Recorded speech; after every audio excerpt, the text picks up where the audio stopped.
Hello and welcome back to the Sports for Dummies podcast. And man, that feels good to say that. The podcast for you, whether you know absolutely everything about the world of sports or absolutely zilch. We're here to wrap up the three biggest stories of the week, but big is defined in our own words. That can mean anything from international sporting headlines to the nichest, tiniest little stories that you may have missed. And I'm with my best mate, Hope Ellen. Hope, what's going down?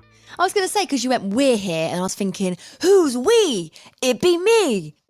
And you, well, yeah. No, that was cool. Hey! So yeah, I'm Hope. Nice to meet you. Yeah, hi Hope.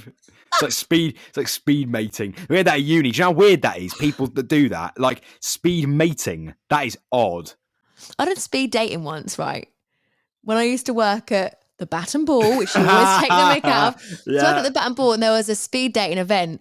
And there was one person short, one woman short for the tables, because basically it was like ping pong tournament, basically, where you chatted and played ping pong. So because there was a woman short, my boss was like, Hope, can you do it? So I went upstairs, put my jumper on. So I was doing it, drinking alcohol, playing ping pong, getting paid to do it. And then they realised that I worked there, and they're really upset, the people on the dates, because they were like, you work here? And I was like, yeah.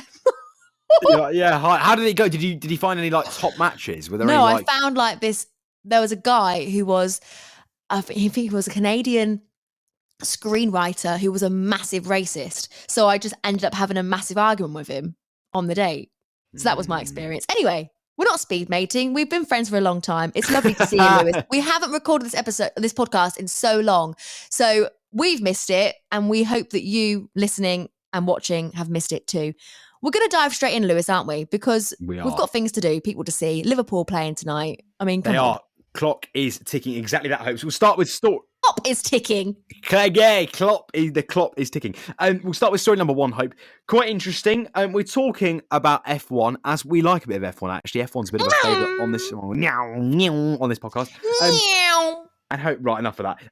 And there's only so many meows that you can take before it's like, that's just I know, but you know me by now. I always get a bit carried away and don't know when to stop. Yeah, well, exactly. That's basically my personality. That's why I'm here to do the stopping people. We're talking, Hope, about the FIA, who are the organisers of F1. Go on, what are you going to say? Is it the F1 Association? Is that what it stands for? No. F1? It's the Fédération Internationale de l'Automobile, so it's French.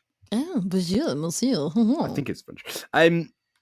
Anyway, enough about that malarkey. Yes, the FIA, Hope, have basically announced that they're looking potentially from sort of 2025, 2026, depending on how things go, and actually looking for some new teams to join the 10-man current grid. Now, 10-man being the 10 teams that are involved, not all the drivers, because there are more than 10 drivers, as we know.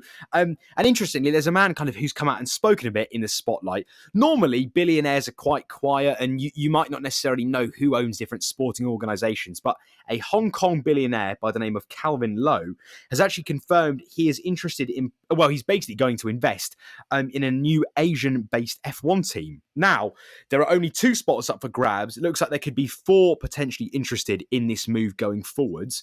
And I'll give a bit of background on Low. So Low is interestingly, and I had to look this up because I was like, wow, he is the largest life insurance broker in the world. That's a really... Whoa, I bet he's minted. He's worth over, I think he was worth $1.7 billion, and his company's worth about $8 billion. So, yeah, he's definitely not short of cash, that's for sure. And he basically has come out and said, I'm having serious discussions about getting involved right now in the F1. There's actually quite a few proposals in front of me right now to see how I can participate. F1 needs more teams. There's too many talents in motorsport to have more teams. I think I meant to say to not have more teams. Anyway, but when I go through with it, it's highly inspirational and very ambitious. I normally write my notes well. Whatever's happened there is an absolute disaster class. But the answer is, Mr. Lowe is looking at setting an Asian team in the quite interesting. It's called the Pearl River Delta, which is the wealthiest region in southern China. So there you go. Oh, there's a Chinese restaurant in my hometown called Pearl River. Oh, is there? Oh, there you go. That'll be why then, because I didn't know. Yeah, there you go. All you can eat. Pearl River winding down a mountain. There's a boring prawn toast and Sweet and sour Cantonese style. Oh, I like. Don't tease me. And- That's nice. Oh, I'm really hungry. What else? What do you have? What do you order? Bit of duck? I like it. Do you know what? Two things. Lemon chicken's my go-to always, but the one dish that you can't get it over here, but you can get it in America, orange chicken. And that sounds absolutely bonkers. It is amazing. It's one of Is it like sweet and sour? It's like sweet and sour, but it's zingier. Like it has that real like zing factor to it, and it's quite like hot. No. As in like it's got quite a unique. I'm trying to find the words. I'm trying to find my palette of words. It tastes buds sauteed, so you can explain it. What about what sort of flavors? I don't know what flavor it is. So it's kind of, if you imagine with sweet and sour, it's kind of got that it's a bit more fruity, like it's like having like a bit like it's got more pineapple in it, that sort of thing. You can taste the flavors as they sort of indulge in the food, you know. Anyway, the point is it's an enjoyable meal. It's just nice, really. What's your go-to? Well, in England, what would you order? Sweet and sour or lemon chicken are my go-to. Oh, I don't mind a bit of beef, but I think from a good Chinese, one down near me, good Chinese, always lemon chicken or sweet and sour. Dad always wants chips, which I don't really like chips from the Chinese. The only good thing about chips, though, is salt and pepper chips are amazing. Absolutely amazing. Salt and pepper chips from a Chinese, unbelievable. I've never had them before, right? Genuine story. We went down to our local Chinese near me. This genuinely happened. This genuinely happened. We went down to our local Chinese, right? And the dude that owns the place is an absolute frigging legend. Absolute legend. At the end of the night, he gave my mum a rose and he gave me a lollipop because he was so happy to be there. We had a full conversation about the area that I live and that, you know, what's changed and what hasn't and what's it. Anyway, Lollipop. We had salt and pepper chips from there. I swear to you, I could have eaten like literally buckets. They are absolutely unbelievable. Unbelievable.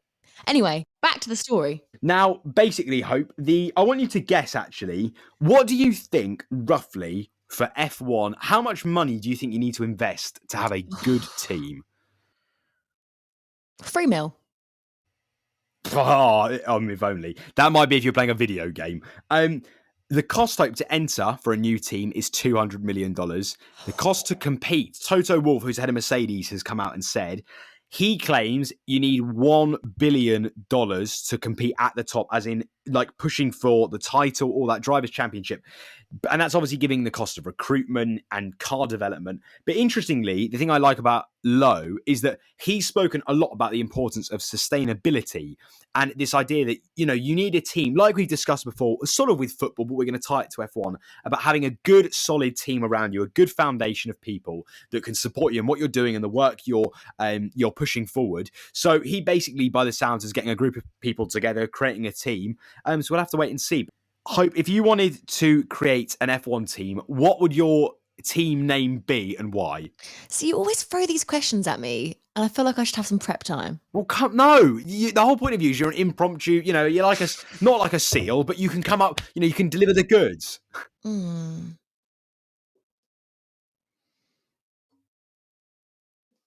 Harrison Motors. Why Harrison? Just sounds quite strong. Okay, that's definitely a no. If I saw I was thinking Harrison Ford. That's already taken, isn't it? That's a bit of a problem, yeah. I mean, it's sort of, yeah. Is that Harrison Ford? Is that the person behind Ford? He was the man that created the car, Ford. Anyway, what would you call yours? Again, I don't know. I didn't get that far. I think I would go with something like Stallion Racing, something like that. But again, I think that has close ties to Mustang. The truth with cars is it is quite difficult because I feel like lots of car names have gone, especially fun names like Jeep, Jaguar, you know, like these sort of scary, like bullish names. But you could literally choose anything. Cactus. I don't think that's scary though. Anyway, we're going to leave it to the audience. Tell us your suggestions. Either comment on this or drop us an email, sportsdummiespodcast@gmail.com. Tell us what you would call your team. Hope, moving on to story number 2. We're actually talking similarly about ownership, but in a slightly different way. Something that looks very, very likely to happen over the next sort of 2 weeks at the time of recording. We're talking about a rugby team called London Irish. Ew. Do you know who London Irish are? I imagine they're a bunch of Irish people in London. Not close, not really. I actually don't know the history. And if any London Irish fans are listening, there was a kid at my old school who was a die-hard London Irish fan, was obsessed. Like the only sport he followed, only thing he cared about, London Irish Rugby Club. I've never heard of it, but I was at Wasps Rugby Club the other day. Were you? Yeah, I dropped my car off there. They've been liquidated. They've gone into administration. So, oh dear. Well, that's why they're letting people park there. But anyway, we're talking about NBA iconic trio: Julius Erving, Allen Iverson, and a man called Dikembe Mutombo, alongside an NFL legend. So we're combining basketball with NFL, an NFL legend called Ray Lewis. Looks like they've formed a consortium, so a group of people, that are going to bid for London Irish Rugby Club. Now, this basically is because, to cut a long story short in Sports for Dummies style, it looks like the Exiles, which is the nickname of London Irish, and they've been given until May the 30th to secure new ownership because they're supposedly in £30 million worth of debt. And if you know anything about rugby, rugby does not have a lot of money. And so that is a serious, serious amount of debt to have at this moment in time. Now, Hope, talking of Wasps, because I was about to mention that, Wasps... How weird. No, I did. It's so funny, isn't it? Wasps and Worcester Warriors actually went into administration. All the London Irish fans will be hoping that doesn't happen to them. But they're obviously following in the footsteps of people like Ryan Reynolds and Rob McAnally. Another man. Ellen, because I'm going to buy a football team one day. Hopefully, fingers crossed.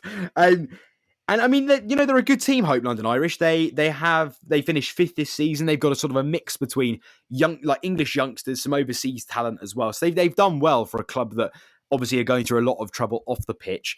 Last month, Hope, they had an issue. They actually, well, there's a bit of a rumour, but it sounded like the players and staff were paid late. So there's definitely issues going on with their ownership. So hopefully, fingers crossed, they can get something over the line. But I was going to say, Hope, and I'm going to throw another question at you, not only about F1 naming a team. If you had to pick a sport right now to invest in, like a team or anything in the world, if you had to pick a sport, what would you go for and why? Football.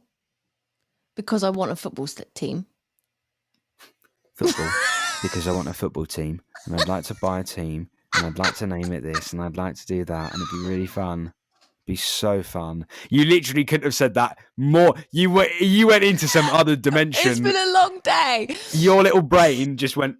boop, boop, boop, boop, boop.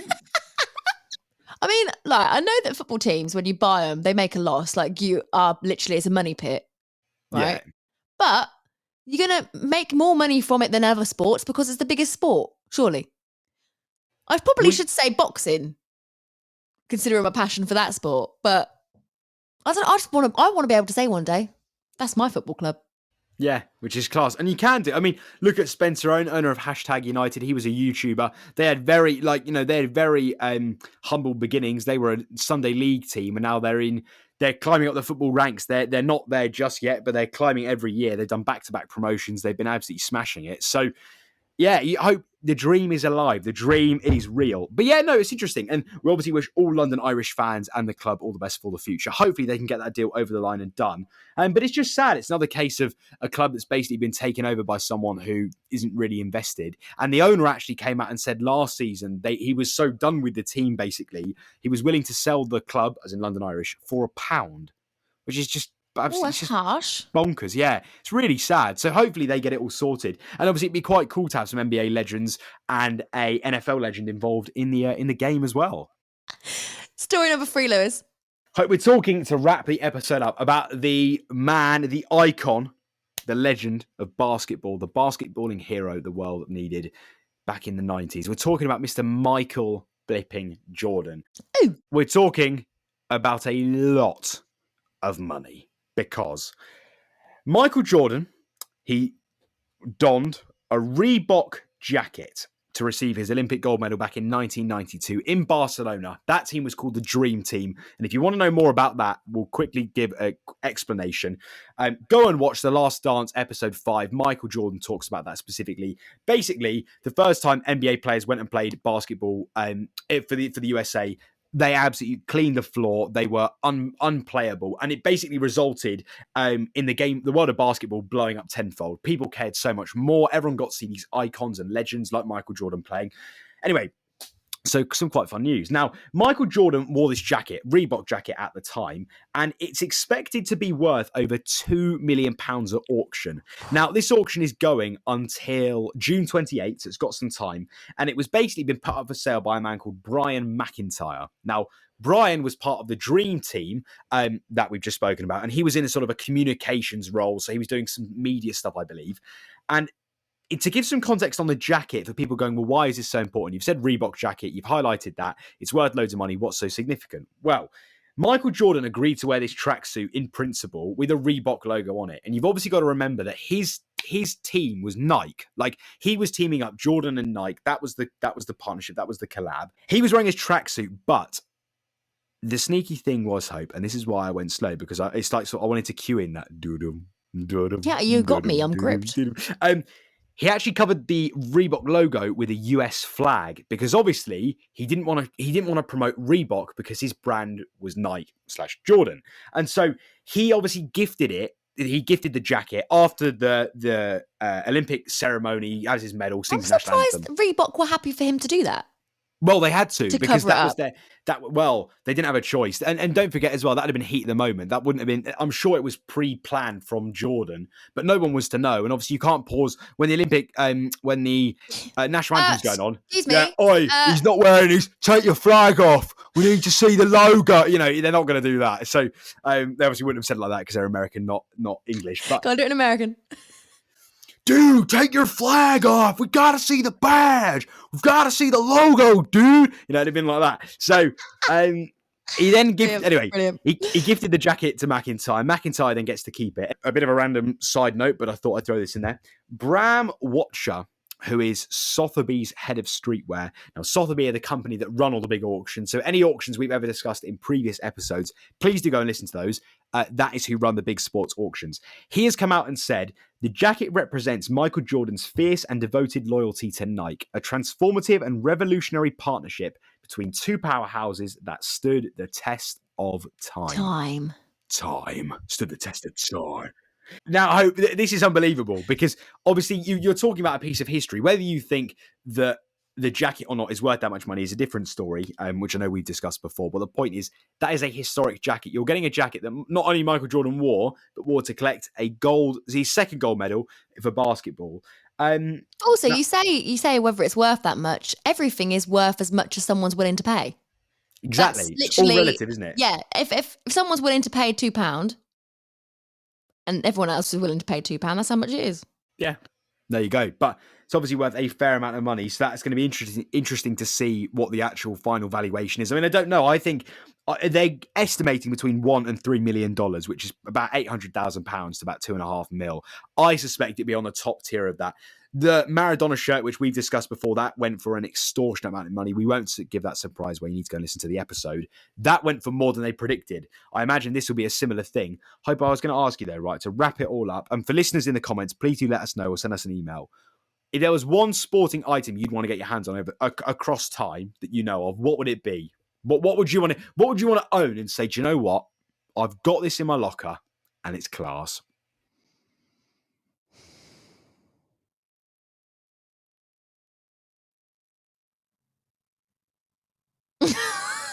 Thinking hard. Blimey, literally, I could literally see the cogs turning. Maybe like a football shirt. Everything's been football today, isn't it? It's football shirt, football club. Right. This is really difficult, Lewis. Okay. Well, I can tell. I mean, blimey. I'm going to go with Trent Alexander-Arnold's top. Okay, nice. Unwashed. That's a good choice. Unwashed. With aftershave on it. Smelly. Yeah, it's like that, isn't it? Yeah. I want it to smell like Trent. Oh, of course you do. Yeah, there's a surprise. Trent. Okay, well, look. Good choice. Stop that. Or maybe a curl of his hair in a frame. I think that's enough. I think that's enough telly time for you. Whatever's been going on today, I think you need to pack it in, go back to your vegetables at lunchtime and stick with that routine. Do you know how badly my food prep stunk by the end of the week, Lewis? Because I haven't got a call box. So for context here, I sometimes do meal prep when I'm working away to save money on food and also to eat healthily rather than buying loads of rubbish. We need to throw it just as a side note in if people are listening. Hope is not trying to do this because she wants to. Hope is doing this because she occasionally becomes obsessed with the idea of being the healthiest woman ever to live on the planet. And so for 3 minutes at a time, she will buy every green thing and every vegetable that is possible to buy for a human being and will prep it and then eat it. Right. Well, I haven't got a cool box, so I normally use some cool packs, like that can be called.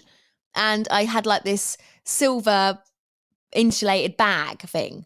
So I was using that, which came with pasta evangelists, if you've ordered that before. Oh, I've seen that online. Right. So that's, I saved the packaging from that. So I'm a tightwad rather than buying a cool box. Anyway, so I'm working away. I go from Newark, I go to London for 2 days, and then go to Leicester. I get to Leicester and I'm thinking at this point, I'm like, how have I got 5 meals left? Like, what on earth? What have I been doing? I've been eating. Not eating a lot, I suppose, but I've been eating. So I'm in my hotel room and I'm like, what is that smell? I open the boxes and they stink. Oh my. So bad. And I'm like, I need to get rid of this because it stinks. Like, it's awful because it's like broccoli and it's like rice and chicken thigh that's all sweaty and like salmon that's all squishy. Like, You haven't refrigerated it? I put it in the fridge when I was at my friend's in London. But I don't know what happened. It got hot fridge. I'm surprised I didn't poo myself. Anyway, so I'm in this hotel. I'm like, right, I need to get rid of this food. So there's a bin under the desk. There's like one of them bucket bins with this tiny bag in it that might as well not be in there. So I put it in there. I'm like, no, that smells. It smells so bad. So then I tried to put it in the toilet bin with a pedal. Bin was too small because this is a lot of food by this point. Yeah. I'm like, right, what am I going to do? So I put it in the silver bag that I've been using, chucked it all in there. It literally went because there's a lot of the food that was heavy. And I left it outside in the hallway because I couldn't be in my room. Then I put it in the bin, but it stunk. And then I had all the containers and I best believe they stunk too. When I got them home on Saturday, put them in the dishwasher. My goodness, it stunk. Oh, that is actually terrible. So lesson learned, don't bother trying to be healthy. Just my days. I crap when you're on the road. Yeah, don't do a hope. Yeah, don't do a hope. Well, don't do a hope. There you go. I mean we went from Trent Alexander-Arnold's hair to smelly food on the road. But that's how this podcast rolls. It's random. It's fun. It's all over the shop. People, that has been episode number 4. Hope, do you want to see us out for this evening? Oh, I would love to. Well, if you've enjoyed listening to this, thank you for sticking with us. Drop us an email. We'd love some compliments. sportsfordummiespodcast@gmail.com. If you're listening on Apple Podcasts, please give us a 5-star review. It really helps. And if you're watching this on YouTube, thank you for seeing our lovely faces. And please do subscribe for more content. We'll be back next week for another episode where Lewis will break down the sporting news. Way! Lewis, love you. Love you too. Peace, people.